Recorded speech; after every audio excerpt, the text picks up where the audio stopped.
ஆண் வாரிசு இல்லையேன்னு ரஜினி எடுத்த முயற்சி இப்படியெல்லாம் நடந்திருக்கா? உண்மைய பகிர்ந்துகிட்ட நடிகை நடிகை சாந்தி வில்லியம்ஸ் வெள்ளித்திரையில ஆரம்பிச்சு சின்ன திரை வரைக்கும் தன்னோட நடிப்பால பல பேரோட கவனத்தை பெற்றவங்க.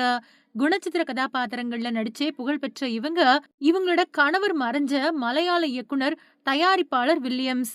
நடிகை சாந்தி வில்லியம்ஸ் கொடுத்த பேட்டியில தன்னோட மகன சூப்பர் ஸ்டார் ரஜினிகாந்த் தத்து கேட்டதா சொல்லிருக்காங்க. அதாவது நடிகை சாந்தி வில்லியம்ஸோட கணவரான வில்லியம்ஸ் தென்னிந்திய சினிமாவுல கவனம் ஈர்த்த இயக்குனர், ஒளிப்பதிவாளர், அப்புறம் தயாரிப்பாளரா இருந்தவரு. இவரு தன்னோட திரை வாழ்க்கைய மலையாள திரையுலகத்துல ஆரம்பிச்சிருந்தாலும் தமிழ், தென்னிந்திய சினிமா முழுக்க நல்லா அறியப்பட்டவரு. அதே மாதிரிதான் நடிகை சாந்தி வில்லியம்ஸும். வில்லியம்ஸ தான் விருப்பம் இல்லாம தான் கல்யாணம் பண்ணிக்கிட்டதா சாந்தி வில்லியம்ஸ் பழைய பேட்டி ஒண்ணுல சொல்லிருக்காங்க.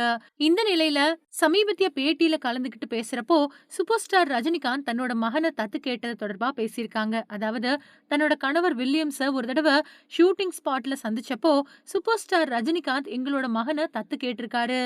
அதாவது வில்லியம்ஸ், உனக்கு தான் 4 ஆண் குழந்தைகள் இருக்காங்கல்லவா? எனக்கு 2மே பெண் குழந்தைகள். எனக்கு ஆண் வாரிசு இல்ல. உன்னோட ஒரு ஆண் குழந்தைய எனக்கு தத்து குடுத்துரு அப்படின்னு கேட்டிருக்காரு. அதுக்கு என்னோட கணவர் வில்லியம்ஸோ, கோடி ரூபாய் கொட்டி கொடுத்தாலும் நான் என்னோட மகன கொடுக்க மாட்டேன் அப்படின்னு சொன்னதாவும் சொல்லியிருக்காங்க. நடிகை சாந்தி வில்லியம்ஸ் இப்படி சொல்லியிருக்கிறது பல பேரோட கவனத்தை ஈர்த்திருக்கு. அது மட்டும் இல்லாம இந்த தகவல் நெறைய பேருக்கு ஷாக் குடுத்திருக்கு. சூப்பர் ஸ்டார் ரஜினிகாந்த், லதா தம்பதியருக்கு ஐஸ்வர்யா ரஜினிகாந்த், சௌந்தர்யா ரஜினிகாந்த் அப்படின்னு 2 மகள்கள் இருக்காங்க. 2 பேருமே திரைத்துறையில தான் இருக்காங்க. இதுல முதல் மகள் ஐஸ்வர்யா ரஜினிகாந்த் நடிகர் தனுஷ கல்யாணம் பண்ணிக்கிட்டாங்க. ஆனா சமீபத்துல தான் இவங்க 2 பேருக்கும் விவாகரத்து நடந்து முடிஞ்சது. இவங்களுக்கு யாத்ரா அப்புறம் லிங்கா அப்படின்னு 2 ஆண் குழந்தைகள் இருக்காங்க. அதே மாதிரி சௌந்தர்யா ரஜினிகாந்துக்கும் வீர் ரஜினிகாந்த் அப்படிங்கிற மகன் இருக்காரு. ஒரு ஆண் குழந்தைய தத்து கேட்ட சூப்பர் ஸ்டாருக்கு இப்போ 3 பேரன்கள் இருக்காங்க.